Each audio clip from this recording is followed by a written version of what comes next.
Good morning, Camilla here. Today what I'd like to do is talk to you about the concept of anatomy trains, in particular one of the myofascial meridians talked about in that book, how it could be beneficial for us as personal trainers to know about it with regards to training our clients, how it may have imbalances and tightness in it which could cause problems, and then how to treat those as well. So, firstly, Anatomy Trains is a book which describes how we have different myofascial meridians within our body which work together to balance and create proper posture and functional movement. If we take a look firstly at the fascia, fascia is a connective type of tissue. In particular here we are looking at the deep fascia, which surrounds every single bone, every single muscle, makes up our tendons and ligaments, and makes up part of our blood vessels and nerves. So if we're looking at this, we're literally seeing that everything is connected in our body, literally from our little finger to our big toe. One of the myofascial meridians is the superficial front line. There are 7 of these myofascial meridians and they do all work in conjunction with each other. However, we're today just going to look at the superficial front line. So firstly, I'm just going to take you through all the muscles and fascias that make up the superficial front line from the toes to the head. So firstly, we're going to start off with extensor digitorum longus and brevis at the base of your body on the top of your feet. These then come up the shins, and we get then tibialis anterior. From there we go underneath the kneecap with the patella tendon, up into the quadriceps. Now we need to especially sort of look at the rectus femoris muscle here. The rectus femoris muscle crosses 2 joints, the knee and the hip, and inserts on the anterior superior iliac spine.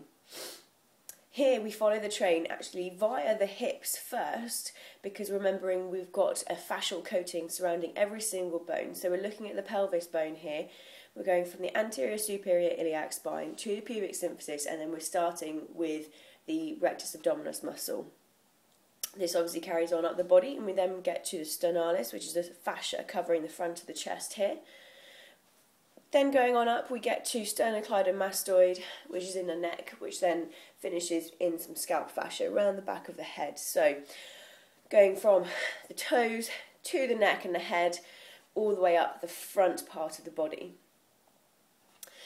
So the superficial front line, its function is to sort of create an upward posture. It works in conjunction with the superficial back line to bring about correct posture.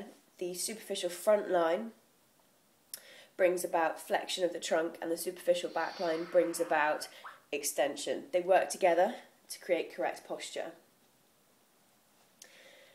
Tightness through the superficial front line can sort of induce a postural flexion of the trunk and a forward head posture. So imagine your client, say, or is sitting down a lot at the desk and they're always kind of flexing at the trunk here. This is going to kind of induce tightness through the stomach.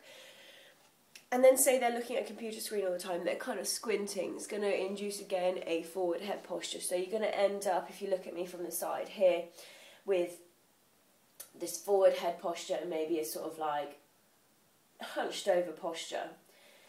If you have a client who is standing around like this all the time, they aren't going to be able to move as well. So if they are a sports player, they want to be able to play hockey or netball or football, they are not going to be able to use their arms through such a great range of motion to enable them to load through their muscles correctly and generate enough power.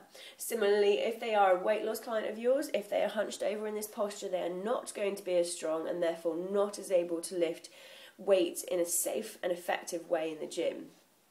Therefore, for this reason, we want to make sure we have a balance between both the superficial front line and the superficial back line to enable this tall, correct posture. So, how do we treat it? You can treat the superficial superficial front line with things such as the bridge. We can do some back bends, some yoga poses, and we can also treat it with sports massage to enable it just to relax off, lengthen out, and again allow that upright posture. So today we've looked at Anatomy Trains, one of the meridians in it, which is the superficial front line. We've looked where it starts, where it originates in the body and where it ends up. It covers the whole of the front surface of the body. We've looked at how it can bring correct posture with the superficial back line. We have then looked at how it can bring about certain postural problems, and then a way that we can treat it, i.e. sports massage stretching.